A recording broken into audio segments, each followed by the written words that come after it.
नमस्कार दोस्तों। 5 राज्यों में किसका क्या है दांव पर। 5 राज्यों के चुनाव महज इस वजह से ही महत्वपूर्ण नहीं है कि इनके जरिए 2024 के लोकसभा चुनाव की इबारत लिखी जाएगी, क्योंकि इन राज्यों से लोकसभा की 102 सीटें आती हैं, बल्कि इसलिए भी बहुत अहम है कि इन सभी राज्यों के सियासी समीकरण अलग-अलग हैं। चुनावी जीत हार राजनीतिक दलों के वजूद से जुड़ी हुई होगी। किस राज्य में किसका क्या होगा दांव पर। यूपी में साख और वापसी का सवाल। बीजेपी ने करीब ढाई दशक बाद 2017 में देश के सबसे बड़े राज्य में 2017 में बहुमत के साथ सत्ता में वापसी की थी। बीजेपी के लिए सबसे बड़ी चुनौती सत्ता में वापसी तो है ही, साथ ही हिंदुत्व के सबसे बड़े ब्रांड बन चुके योगी आदित्यनाथ का राजनीतिक भविष्य भी दांव पर है। 2017 में पार्टी ने उनकी फायर ब्रांड छवि को ध्यान में रखकर ही उन पर दांव खेला। 2022 में कई दूसरे चेहरों के दावे को खारिज करते हुए पार्टी उनके चेहरे पर ही चुनाव के मैदान में जा रही है। अगर वह दोबारा पार्टी को सत्ता में लाने में सफल रहे तब उनका राजनीतिक कद और बड़ा हो जाएगा, लेकिन अगर ऐसा नहीं हो पाया तो पार्टी में उनके विरोधी ही उन्हें हाशिए पर लाने में देर नहीं करेंगे। कांग्रेस के नजर से देखें तो राज्य में उसके पास खोने के लिए कुछ भी नहीं है, लेकिन प्रियंका गांधी चेहरा बनकर उतरी है। उसमें अगर बेहतर नतीजे नहीं आए तो वह एक तरह से प्रियंका गांधी के सियासी वजन को कम करेंगे। कुछ लोग यूपी चुनाव के बाद राष्ट्रीय अध्यक्ष के रूप में देख रहे हैं। वह दावा भी कमजोर होगा। बंद मुट्ठी लाख की खुल गई तो खाक की वाली कहावत लागू हो जाएगी। अखिलेश यादव 2014, 17 और 2009 के चुनाव में बीजेपी से हारते ही आए हैं।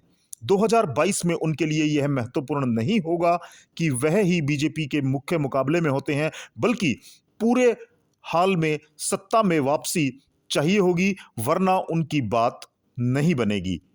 मायावती के लिए बीएसपी के वजूद को बचाने की लड़ाई है। इसी मुख्य मुकाबले में माना ही नहीं। आप सभी को पता है कि 5 राज्यों के विधानसभा चुनाव का बिगुल बज चुका है। सभी दलों ने जोर शोर से मैदान में कूदने की तैयारी कर रखी है। हालांकि चुनाव आयोग कोरोना के मामलों को देखते हुए बंदिशें भी लगा चुका है। ऐसे में देखना होगा कि पार्टियां किस तरह से मतदाताओं को लुभाती हैं। बात करें पंजाब की। पंजाब में आप पर होगी सबकी नजर, कांग्रेस के लिए कड़ी चुनौती। आपको बता दें कि पंजाब वह राज्य था जहां पर 6 महीने पहले तक कांग्रेस के लिए कोई चुनौती नहीं मानी जा रही थी, लेकिन कैप्टन अमरिंदर सिंह को मुख्यमंत्री पद से हटाने के बाद कांग्रेस के अंदर जो घमासान शुरू हुआ, उसके बाद उसके लिए कुछ भी कहा नहीं जा सकता।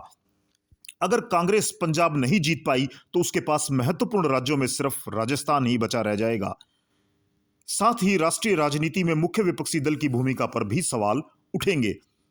गैर एनडीए दल उसके नेतृत्व को स्वीकार करने से बचेंगे। पार्टी के अंदर नेतृत्व पर हमले बढ़ जाएंगे। G23 की संख्या बढ़ सकती है। पंजाब में पार्टी टूट की तरफ भी बढ़ सकती है। बीजेपी के लिए यहां गंवाने को बहुत कुछ नहीं है। अकाली दल से अलग होने के बाद उसने कभी सत्ता की रेस में माना ही नहीं गया, लेकिन बीजेपी के साथ खड़े कैप्टन अमरिंदर सिंह अगर अपनी ताकत नहीं दिखा पाए तो उनका राजनीतिक कैरियर खत्म हो सकता है, क्योंकि 80 साल की उम्र पार कर चुके कैप्टन के पास फिर से मुख्य धारा में लौटना आसान नहीं होगा। आम आदमी पार्टी पिछली बार सत्ता के नजदीक पहुंचकर फिसल गई थी। इस बार उसके लिए करो या मरो वाली स्थिति है। अगर इस बार वह सत्ता में नहीं आई तो राज्य में उसकी प्रासंगिकता पर सवाल उठने लगेंगे। बीएसपी के साथ गठबंधन में अकाली दल के सामने यह साबित करने की चुनौती है कि पंजाब में वह बीजेपी की बैसाखी पर नहीं थी। बीजेपी से हटकर भी उसका वजूद है। अगर यह बैसाखी के साथ रहकर कोई चमत्कार नहीं दिखा पाई तो उसने नए सिरे से सोचना होगा। बात करें उत्तराखंड की तो उत्तराखंड में भी चुनाव इस बार ऐतिहासिक होने जा रहा है। इस राज्य को लेकर सबसे बड़ा सवाल यही है कि यह इतिहास दोहराया जाएगा या नया इतिहास लिखा जाएगा। अस्तित्व में आने के बाद से कोई भी पार्टी या यहां लगातार दूसरी बार सत्ता में नहीं आई है। बीजेपी नया इतिहास लिखना चाहती है। अगर वह ऐसा करने में कामयाब हो गई तो राज्य की सियासत में पुष्कर सिंह धामी का रसूख बढ़ जाएगा। बीजेपी वहां पहले से अपने को सहज नहीं पा रही है। इसी वजह से उसने 6 महीने के अंदर 2 मुख्यमंत्री बदलने पड़े हैं। लेकिन अगर वह सत्ता नहीं बचा पाई तो पार्टी को फिर से मजबूत करने के लिए नेतृत्व को कड़ी मेहनत करनी पड़ेगी। कांग्रेस के लिए सत्ता में वापसी का यह सबसे बेहतरीन मौका माना जा रहा है।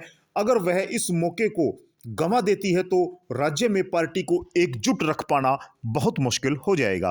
पार्टी पहले से ही कई खेमों में बटी दिख रही है। इस बार आप ने भी दस्तक देकर मुकाबले को तिकोना बनाने की कोशिश की है। दिल्ली से बाहर पैर पसारने की कोशिश में उत्तराखंड आपके लिए कितना मददगार होता है, यह समय ही बताएगा। बात करते हैं मणिपुर की।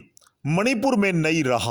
नॉर्थ ईस्ट का यह राज्य बीजेपी के लिए इसलिए अहम है कि दोबारा सत्ता में आकर उसे साबित करना है कि 5 साल पहले सत्ता में आना महज संयोग नहीं था। इस राज्य में कांग्रेस का लंबे समय तक दबदबा रहा है, जिसे 2017 में बीजेपी ने खत्म किया था। मणिपुर में अगर कांग्रेस जीतती है तो नॉर्थ ईस्ट में वापसी के उसके दावे फिर खुल सकेंगे और कांग्रेस मजबूत हो सकेगी। बात करते हैं गोवा की। गोवा भी बना नेशनल अखाड़ा। गोवा के चुनाव पर सबकी नजर इस वजह से है कि बंगाल के बाहर ममता बनर्जी क्या यहां कोई करिश्मा दिखा पाएगी। टीएमसी इन दिनों राष्ट्रीय स्तर पर कांग्रेस का विकल्प बनना चाह रही है। इस वजह से दोनों के नतीजे आगे भी कहानी लिखेंगे। आम आदमी पार्टी इस बार करिश्मा नहीं दिखा पाई तो वो गोवा में उसके लिए आगे का सफर मुश्किल हो जाएगा। बीजेपी के सामने यह साबित करने की चुनौती है कि 3 साल उसकी सरकार विधायकों के जोड़ तोड़ के बल पर नहीं बल्कि उसका जनाधार है। कांग्रेस के हाथ से 5 साल पहले जो सत्ता फिसली थी उसे वह वापस लेना चाहेगी। और 5 राज्यों में ये जो चुनाव है वह रोचक हो चुके हैं और केजरीवाल ने भी इस पर खुलकर कहा है। केजरीवाल ने कहा है कि आम आदमी पार्टी चुनावों के लिए तैयार है। 5 राज्यों में विधानसभा चुनाव की तारीखों की घोषणा का आम आदमी पार्टी ने स्वागत किया है। पार्टी के राष्ट्रीय संयोजक अरविंद केजरीवाल ने कहा कि चुनावों के लिए आम आदमी पार्टी तैयार है। इन 5 राज्यों के मतदाताओं ने ईमानदार राजनीति की शुरुआत का